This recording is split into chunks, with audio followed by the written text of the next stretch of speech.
I'm Alex Pollock, Senior Director of Course Studio. So I actually joined Course Studio just about 5 months ago in May. So it's been a really amazing first few months, getting to know the team more and the amazing work they're doing, some of which we're going to highlight in the presentation today. So I wanted to say thanks to the Course Studio team.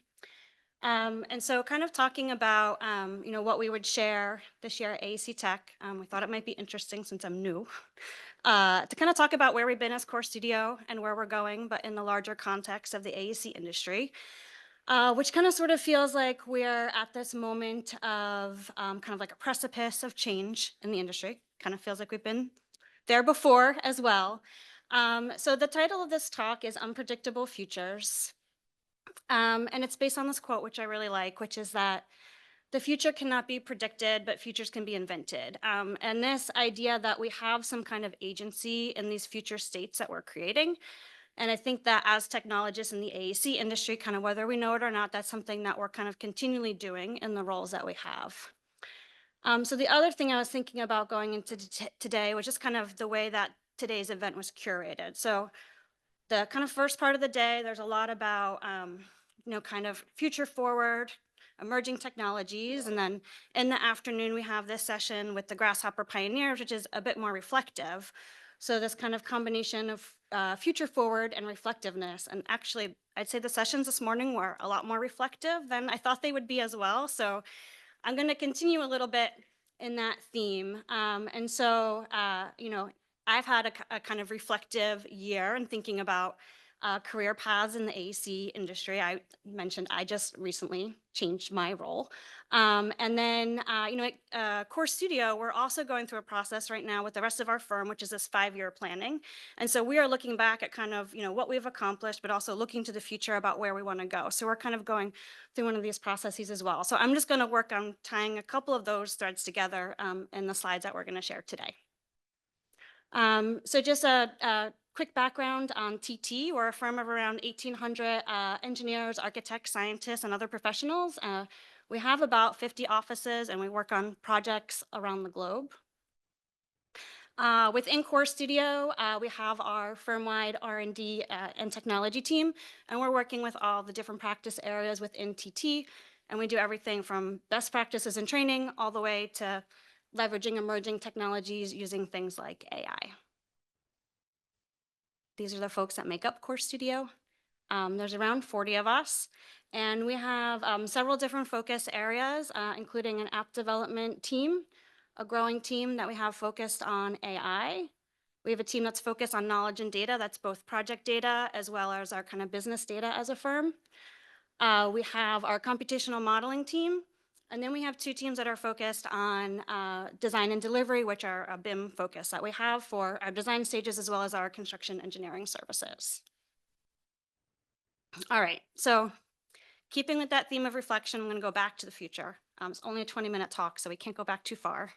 But I thought a fun spot to go back to would be to the first AECtech Symposium, which was in 2013, and I think it was a pretty exciting time in the industry. And it's also nostalgic for me. I happened to be a presenter that year. I was at SOM at the time, and I presented with my colleague Sebastian. And we presented on what we were doing with computational design and the future of BIM and all this big data that we were going to do stuff with. We were very excited about. So I had probably been there for about 7 years, and I was, for the most part, kind of working on projects and doing technology on those. But in the last year there, I moved over to this digital design role, which is an office-wide role, and it was very exciting. I was working with a lot of smart people, several of whom are in the audience today. And I think, for a lot of us at that time who were kind of transitioning into these technology roles, it was kind of an unknown future about what that would mean as far as career paths.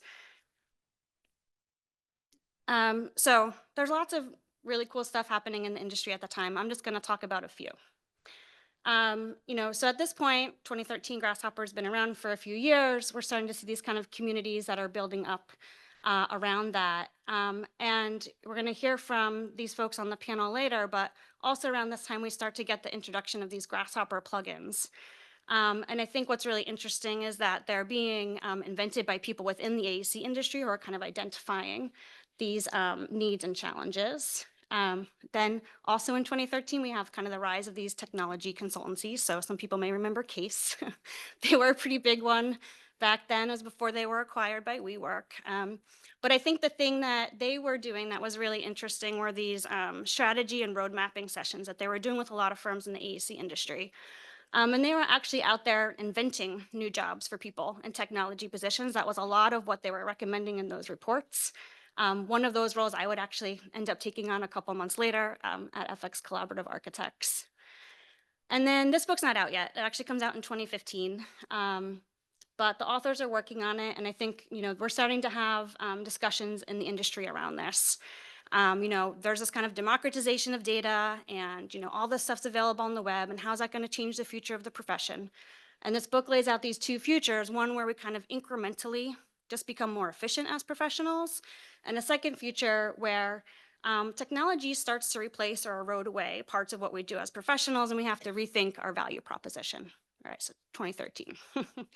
And then back at TT, we're not called Core Studio yet. We're still called the Advanced Computational Modeling Group, but the team's been around for a few years at this part, several alumni in the audience here today. And they're also kind of working on inventing some cool stuff. So it's the early days of app dev at TT. And in 2013, we also released our first Grasshopper plugin, which is the TT Toolbox, to the wider AEC community. And then internally, we're working on an interoperability platform called TTX that allows us to kind of bridge the gap between our analysis, design, and documentation platforms. We're then starting to combine that app dev with what we're doing on the computational modeling front. So this is a project we're working on at the time with Big at the West 57th Street project, and we're using things like the toolbox to pull out things like tributary areas, bring them to Excel, be able to do our column load calculations. And then also using tools like TTX so that we can do the engineering analysis and the documentation in parallel. Wrapping up 2013, I found this in our archives, which is from the brochure that year. And I thought it was kind of like a good encapsulation about the kind of feeling in the industry at the time. So there's a lot of excitement, but there's a question about what's the future, what's next? Where are we going? It's not going to be easy, but we're going to push the role of technology further. So kind of fun to go back there. So we're going to fast forward pretty fast back to the future of today and just kind of make a few stops along the way. So the first thing is kind of like explosion of startups we see in the AEC industry. And we just heard from a few of these folks on the previous panel. And I think, what's really interesting is we go from those like early days of the Grasshopper plugins being created by people within the AEC industry to a lot of these startups that are being created from people with inside AEC, seeing these needs and opportunities, and starting to shift the sandbox like we were just talking about in the last panel. And a lot of it is also starting to be funded by venture capital. And then we have a really interesting series of startups that are looking to kind of bridge this gap between design, construction, and technology. And we have several of them looking at rethinking what the business model is in the AEC industry.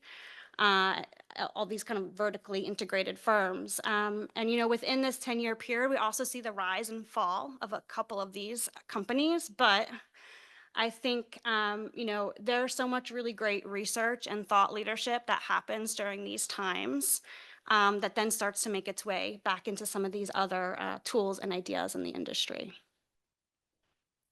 So back at our firms, technology positions are starting to get a seat at the table, right? So we go from those early days of kind of not knowing what the future of technology roles were. So you see the creation of these chief technology officer roles or global leaders of design technology. And there's kind of starting to be this recognition within the industry that technology is woven into everything we do. It's critical for delivering our projects and running our businesses. And we need leadership at the table that can speak to that. But at the same time, like over those 10 years, everyone and their mom keeps showing this graph in their presentation. I probably have seen this about 100 times. And it's, basically we're not keeping up with productivity of the other industries, right? And sometimes going in the negative direction. A lot of that ends up coming down to the fact that as an industry, we are just not investing things like time and money into technology and research and development that these other industries are. So we have a seat at the table, but maybe not the money or time to go with it sometimes. And then, of course, in recent years, we see the rise of AI. So obviously, AI has been around for a long time with machine learning. There's a long history of it. But I think, what we see in this last year or so is really this kind of explosive growth in generative AI. And I boiled it down to everything from chatbots to robots. But, we are really seeing this kind of integrated and becoming an important part of our daily lives and everything we're doing. And once again, or maybe we haven't stopped talking about it, we're questioning, what does this mean for the future of practice? How, now that we have these kind of agents as part of our design process, is that going to change what our value proposition is for how we practice as an industry? So back at TT, over those 10 years, we're evolving as well. So now we're called Core Studio. And in addition to those early computational modeling and app dev teams, we've added an AI team, and we've brought in our knowledge and data team, and these two teams focused on BIM. We are also busy developing a bunch of different applications during that time. So many of them are internally facing, but several that are external as well. We have the development of Core Lab, which is an internal innovation program, allows us to crowdsource ideas from within the firm, but I think more importantly, it provides time and funding for engineers and designers to work on some of these problems.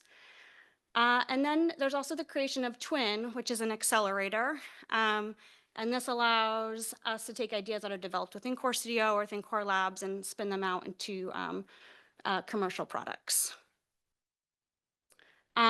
Those early app dev tools I mentioned, they evolve as well. So I wanted to give a quick plug to the TT Toolbox because we actually just did an update of that a few months ago on Food for Rhino, and there's some great video content to go along with it.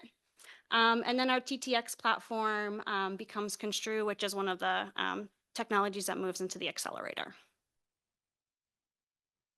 So I'm gonna, on the next few slides, just talk a little bit about what we're currently working on in Core Studio and some of the ideas we're kind of thinking moving into the future. So one of the tools that our app development team is currently working on is a tool called Force Sketch. This is like a really user-friendly 2D structural analysis platform. You can quickly sketch out different designs and then go through the process of adding restraints and loading and running these in real time. Kind of looking into the future, we're thinking, how do we expand ideas of things like software as a service and what we're doing as a team? And then kind of looking to other industries where they've started to take some of the professional services and bundle them with things like software. Is there some kind of model like that in our industry as well? On the artificial intelligence and machine learning front, the team's been pretty busy building a series of what we call co-pilots and micro apps. And the micro apps are models that we've trained on specific data sets for specific parts of our design process that allow engineers to get to like a concept level or SD level design fairly quickly.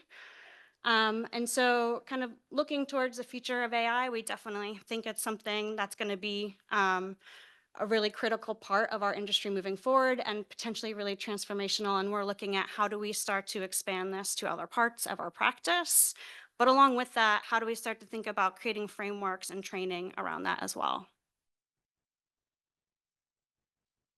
Computational modeling, we continue to tackle some of the most complex projects and also kind of orchestrating all of these tools that are out there externally, as well as the tools that we're creating internally to develop workflows and deliver our projects. But one of the things we've been pretty excited about internally has just been the growth of computational design within the firm in general, within all the practice areas. We're really starting to see it used as a tool on everyday projects. So we're looking at how do we help kind of continue to enable that growth within the rest of the firm. On the BIM front with design and delivery, we have a pretty long history as a firm of taking projects from the design phases all the way through to these fabrication ready models. But in both of those scenarios, in kind of design and construction engineering, there's still a lot of 2D documentation that's happening, right? So obviously this is something we've been talking about as an industry for a long time, but we do think the future of delivery is a model-based delivery, and we're really focused on figuring out how do we get there.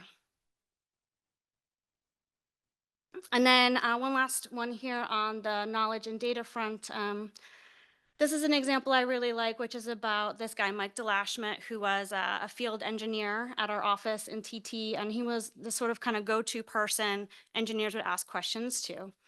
And as the AI team was kind of building up some of our technologies in the office, he came and he said, I've saved all these emails like over the years of questions. He's like, you guys use them. So the team cleaned up the data set, trained a model on it. They asked Mike to provide 30 questions. We asked the chatbot the questions, gave them back to Mike, and then he scored them. And it got a score of 4.67 out of 5, which is pretty good. And then, unfortunately, Mike passed away earlier this year. With the permission of his family, we're continuing to use this data set as a resource to the engineers in our firm. But I just think it's a really great example of how you start to think about things like legacy and all these kind of decades of wisdom that we develop in our firms over the years. So kind of looking to the future in this area, we are thinking a lot about how do we capture knowledge as a firm? How do we help kind of distribute that in large organizations? And then, also with the kind of growing complexity of our projects, how do we make sure we're getting the right people, the right information at the right time? And we think AI is going to be an important part of that solution. All right, so just a few kind of takeaways along the way. So the first is on career paths. I think Charlie asked, like, where did we make the wrong turn? But I'd say it's definitely not a straight path for a lot of people in the technology industry. We are actually constantly trying to put ourselves out of a job and then reinvent what we do. And that takes a lot of this kind of carving your own path. And I think, I've been pretty fortunate to work at places that have allowed that and encouraged it, but I don't think it's like that everywhere in the industry. And so I think, we really need to think about how do we make sure that we are providing spaces for these kind of squiggly lines within our firm so that we can continue to reinvent what we do. All right, the next one is on this idea of taking risks. And this is our AI timeline at TT, which started in 2015. And I've seen Rob, our CTO, present this slide a few times. And one of the things I think that's really interesting in it is he talks about, some of the lessons learned from our first version of Asterisk, which we released in 2018. Maybe it was a little too black box. There wasn't enough trust of kind of what was happening behind the scenes. And that has really helped shape what our AI strategy is today. But without taking some of those risks early on, we wouldn't be where we are now. Two more last thoughts. One is on this room for exploration, and I kind of heard this coming up in the panel earlier as well. So some of this goes back to, as an industry, of course, trying to put that time and funding towards things like technology and research and development. But I think over the years, as our teams have matured and become a more integral part of our firms, kind of more part of the machine, like we need to make sure that we're providing that room for the growth for people within our firms to explore things and invent new ideas. And then just to kind of close it off and bring it back to AECtech, one of the things that I've always really appreciated about the technology community and the AEC is just how willing everybody is to kind of share ideas and the openness that we all have. And so it's events like this, I feel like, that we're able to get to some of that. And even sometimes in things like hackathons, look at inventing those futures together. So thank you.